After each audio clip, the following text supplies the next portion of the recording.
las 7 p.m. del jueves 12 de junio vamos a dar inicio a la sesión número 3 de la clase de inteligencia de negocios.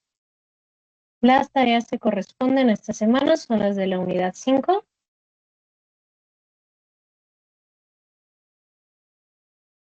Un segundito.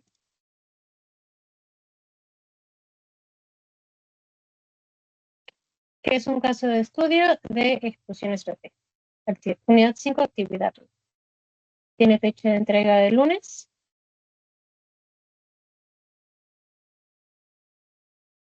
Les recuerdo que a partir de esta semana, por órdenes de la dirección, cualquier entrega tardía tiene un valor máximo de no. Vamos a empezar con la clase B.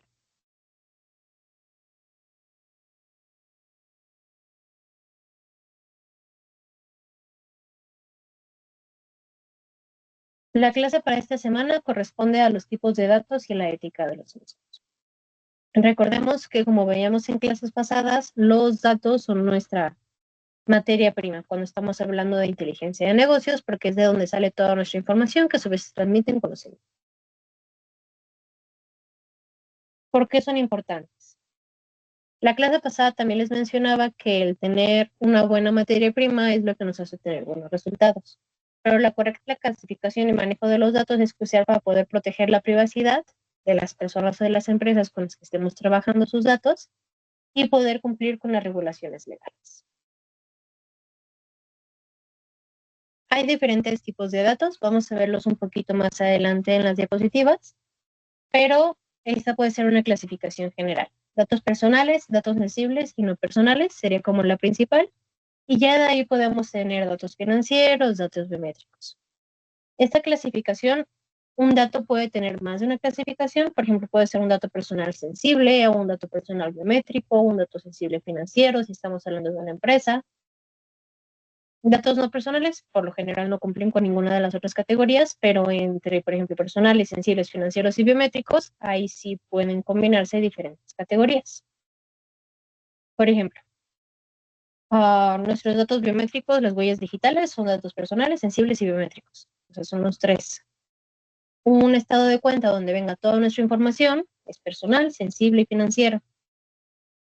Un statement de una empresa donde diga ingresos y egresos es un dato financiero y es sensible. Ahorita vamos a ver un poquito más a fondo esta clasificación, pero esto es como la clasificación. Primero que nada, ¿qué es un dato personal? Es todo aquello que nos puede identificar como una persona. Por ejemplo, en mi caso, el nombre completo no es lo mismo que diga María Alejandra Cebes Velasco. Ya, depende de mientras más información que tengamos, eso me identifica a mí como única persona. Nuestra dirección, nuestro número de teléfono, dirección de correo electrónico, CURP, número de seguro social, número de registro, por ejemplo, todos estos son datos personales.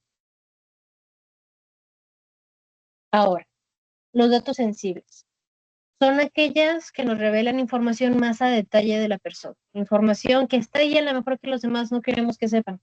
Por ejemplo, nuestros recortes de salud, la orientación sexual, creencias religiosas, antecedentes finales.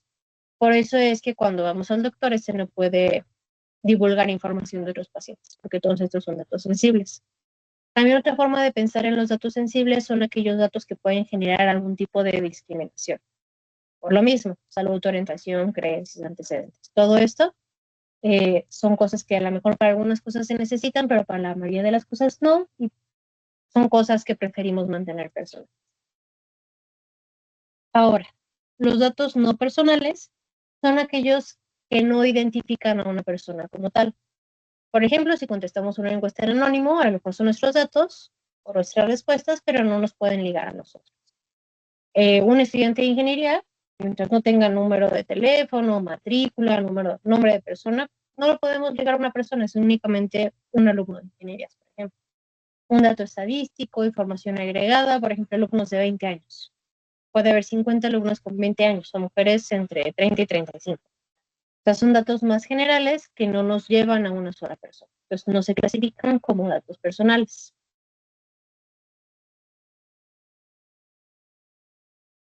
Los datos financieros pueden ser de una persona, pueden ser de una empresa. Es aquella información que está relacionada con todo lo que tiene que ver finanzas de una empresa o de una persona. Financieros, finanzas, se entiende por el mismo nombre. Aquí vemos el historial de crédito, el número de cuentas bancarias, ingresos, egresos.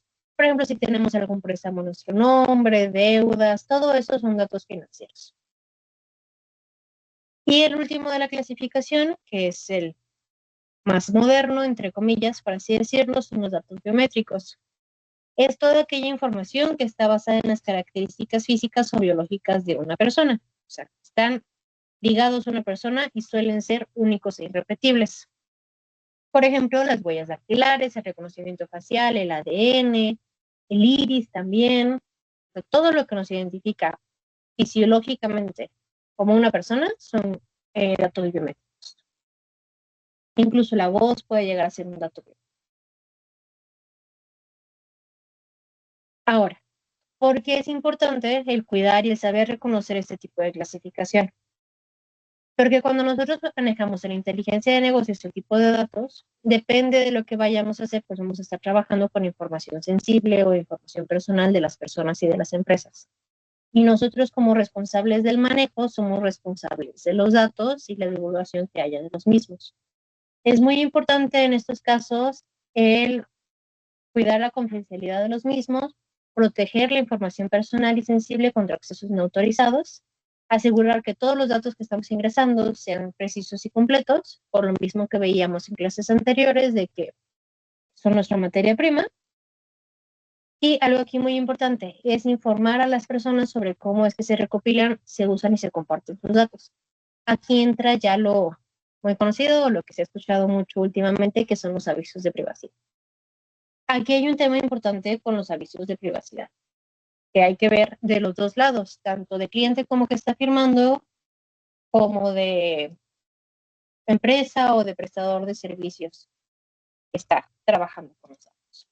Como cliente debemos de leer todos los avisos de privacidad.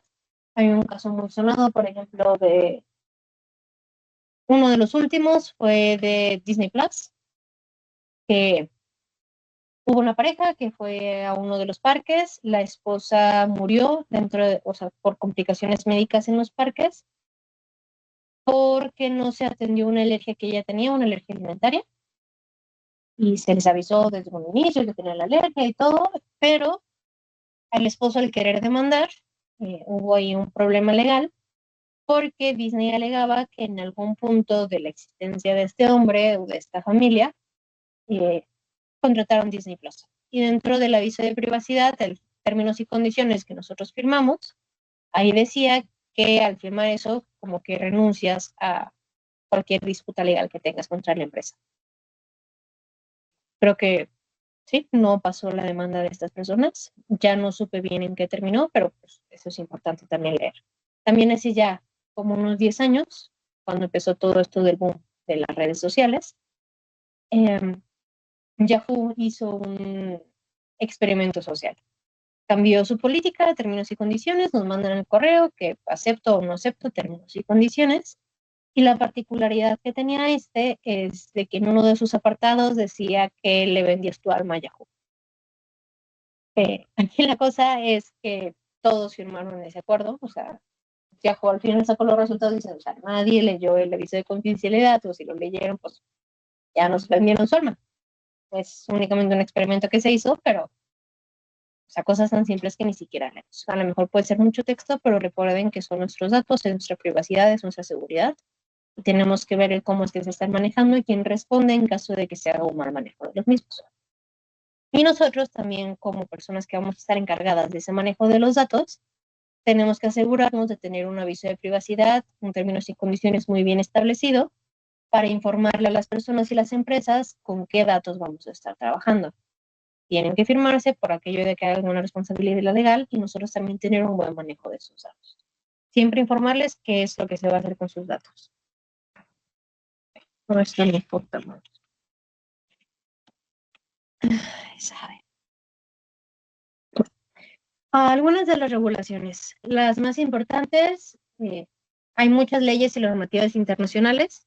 Aquí en México estamos un poquito todavía en pañales en este tema de las regulaciones, sobre todo cuando se trata de protección de datos personales, pero ya hay en la Unión Europea y en Estados Unidos y en diferentes partes del mundo diferentes reglamentos o leyes normativas que se utilizan para regular esto del manejo de la información. Sobre todo ahorita que vivimos en una era digital, que es pues ampliamente utilizado todos los datos. El primero es el GDPR, que es el General Data Protection Regulation, que es el reglamento europeo sobre la protección de datos. Aquí se establece incluso que está sancionado con multas muy altas y cárcel el mal manejo de la información. Y otro que también se me hace que está bien redactado es el CCPA de California Consumer Privacy Act, que es la ley de privacidad de consumidores en California, Estados Unidos. En México tenemos un pequeño problema, que las regulaciones que teníamos en materia de protección de datos, pues la mayoría son de organismos que ya no existen, no están controlados por el gobierno, entonces pues ya no están buenos. Tenemos la Ley Federal de Protección de Datos Personales en posesión de particulares. Esta sigue vigente todavía, donde se regula el tratamiento de los datos personales por parte de empresas y particulares, que es el que vemos en la mayoría de los avisos de privacidad. Y antes en México teníamos el INAI, que es el Instituto Nacional de Transparencia, Acceso a la Información y Protección de Datos Personales. Este era un organismo autónomo que regulaba todo lo que es la transparencia y acceso a la información, tanto de empresas como de particulares. Y es el organismo que estaba encargado de garantizar la protección de los datos personales en México. Pero pues por cambios en gobierno y demás, ya no contamos con esa protección por parte de él. Ahora, nosotros a qué desafíos nos encontramos al momento de trabajar con este tipo de datos. Los más comunes son las amenazas cibernéticas. Ahorita la verdad es que las amenazas cibernéticas, los hackers, la ingeniería social y todo ese tipo de cosas va creciendo a pasos agigantados. O sea, es muy difícil mantenernos al día con todos los diferentes tipos de ataques que hay en este momento. Creo que ellos van un poquito más aventajados que nosotros, o sea, como que intentamos mantenernos a la par, pero pues siempre va a estar este peligro latente de que en Internet o en la red todos los datos se pueden filtrar. La complejidad regulatoria, al ser un poquito ambiguos o al no tener un buen manejo de la información, a lo mejor es difícil mantener el cumplimiento de las leyes y normativas, sobre todo si estamos trabajando en entornos internacionales, porque si estamos trabajando en entornos internacionales hay que considerar que tienen que aplicar tanto nuestras reglas de nuestro país como del país con el que estamos trabajando. Consideraciones futuras, ¿qué es lo que vamos a hacer con esos datos ya que no los necesitemos? ¿Cómo es que se van a manejar o cómo es que se van a desechar o cómo es que se van a almacenar? La evolución tecnológica, el adaptarse a nuevas tecnologías y a las implicaciones que tiene para su privacidad. Por ejemplo, circuitos de cámara cerrada, todo lo recopila la información, por ejemplo, Alexa, redes sociales, nuestros dispositivos móviles, por ejemplo, celulares. Y algo también que nos corresponde a nosotros como profesionales es generar conciencia y educación. Hay que formar a los empleados, sobre todo los que van a estar manejando los datos, sobre la importancia de la ética en el manejo de los datos. Eso es lo que nos hace una diferencia entre técnicos e ingenieros. O sea, esta formación ética. Y bueno, ya por último, las buenas prácticas en el manejo de los datos. Como les comentaba, tenemos que tener siempre un consentimiento informado, explícito y firmado por parte de la persona que nos esté proporcionando sus datos. Hay que obtener un permiso explícito antes de recopilar y usar cualquier dato personal. O sea, esto es básico. Y explicar claramente para qué se van a utilizar sus datos y qué es lo que se va a utilizar de esos datos. Y la segunda sería minimizar los datos. Como les comentaba la semana pasada, pues únicamente hay que recopilar lo que necesitamos. Si estoy haciendo un análisis de los estudiantes de ingeniería, del software de la Universidad Autónoma de Guadalajara, a lo mejor no necesito su teléfono, su CURP, su número de seguro social, su tipo de sangre, o sea, no necesito ese tipo de cosas para saber cómo va un rendimiento de un alumno. Entonces, solo hay que recopilar los datos necesarios para lo que estemos buscando y hay que evitar almacenar datos innecesarios. Disminuimos costo en el manejo, disminuimos riesgos en la seguridad, disminuimos luego lo del almacenamiento y procesamiento. Es muy importante por muchas cosas el únicamente recopilar los datos que necesitamos. Sí, todos los que necesitamos, pero únicamente los que necesitamos. Bueno, hasta aquí el tema del día de hoy. Vamos a ver un poquito lo de la tarea de esta semana, que es el estudio de caso ejecución estratégica. Dice, Estudio de caso que analiza las claves para llevar a cabo la ejecución de procesos empresariales alineados con la estrategia, contribuyendo así a mejorar las prácticas inteligentes en el ámbito empresarial. Lo primero que hay que hacer es examinar el recurso que viene en la plataforma, donde encontrar las claves para llevar a cabo la ejecución de procesos empresariales alineados con la estrategia. Después hay que descargar y estudiar el caso que se titula Empresa en Alimentos Procesados, junto con el formato de estudio de caso, y estos documentos son la guía para entregar la tarea. Aquí se contienen toda la guía para completar la actividad, preguntas y datos relevantes. Lo siguiente es resolver el caso siguiendo las indicaciones proporcionadas en el formato de caso de estudio y subir el formato de la solución del caso siguiendo las especificaciones. Hay que incluir una lista, por favor, que enumera todas las fuentes citadas en formato APA. El formato es escrito en PDF con espacio de 1.5 y Arial tamaño 2, de preferencia justificado.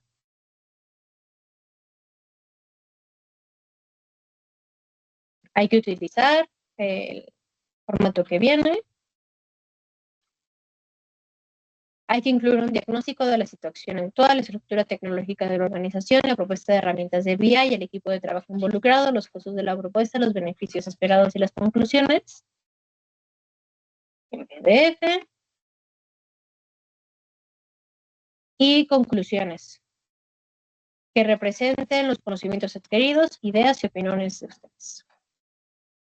Y pues esa es la entrega que está programada para el lunes 16 de junio a las 3 de la mañana. Y a partir de esta entrega, bueno, a partir de esta semana, ya cualquier entrega tardía que ustedes hagan va a tener un valor máximo de 90 puntos. Bueno, de mi parte sería todo. Espero tengan oportunidad de ver el video. Si tienen cualquier duda, pues estoy a sus órdenes por correo o por mensaje de WhatsApp, sobre todo por la tarde. Y nada, sería todo de mi parte. Que tengan muy bonito fin de semana. Hasta luego.